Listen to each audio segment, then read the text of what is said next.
अनादि और सनातन प्रकृति कहते हैं। अनादि और सनातन प्रकृति, अनादि का मतलब है टाइमलेस नेचर।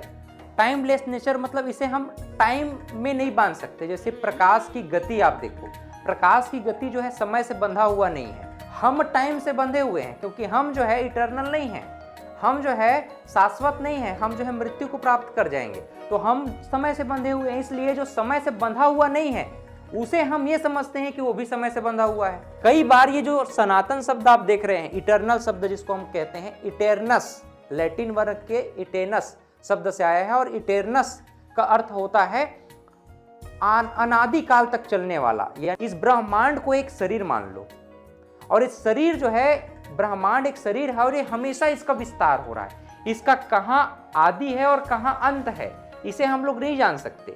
इसी नाम से ब्रह्मांड को हम लोग अनादि कहते हैं ना, अनादि, जिसका ना तो आदि है ना तो कोई अंत है। वो कब जन्म ले रहा है, कब उसका जो है विनाश होगा, हम ब्रह्मांड के विषय में कुछ भी अंदाजा नहीं लगा सकते। बस ब्रह्मांड में धरती अटका हुआ है, वहां पर एक छोटे तिनके के से भी और तिनके के बराबर हम लोग हैं, ये हम लोग जानते हैं। तो जिसके बारे में कुछ जाना ही नहीं जा सकता वो अनादि और शाश्वत है। इसी नाम से हमने कहा कि हमारा जो भारतीय दर्शन परंपरा है ये आत्मा की खोज करता है। मैं कौन हूँ, कहाँ से आया हूँ, हु एम आई की बात करता है, और यह भी अपने आप में अज्ञात है और ब्रह्मांड भी अपने आप में अज्ञात है। वास्तव में कोई विशेष धर्म सनातन नहीं है।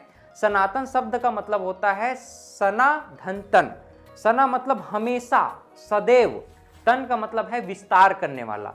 एक ऐसा अवलोकन, एक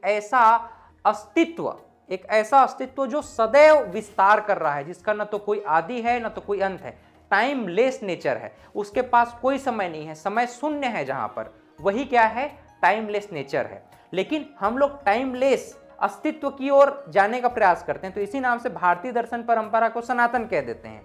लेकिन वास्तव में सनातन कोई धर्म नहीं है, यह एक विचार है और एक प्रकार का अनुभव है जो व्यक्ति अपने भीतर भी पहुंच करके समझ सकता है। और पूरा ब्रह्मांड को अगर हम शरीर मान के चलें, जो लगातार विस्तार कर रहा है, जिसका ना तो कोई आदि है ना अंत है, वही क्या है, सनातन है। ठीक है, इसको हम कर्म फल का सिद्धांत, प्रकृति के शाश्वत सिद्धांत के रूप में भी आगे समझने का प्रयास करेंगे।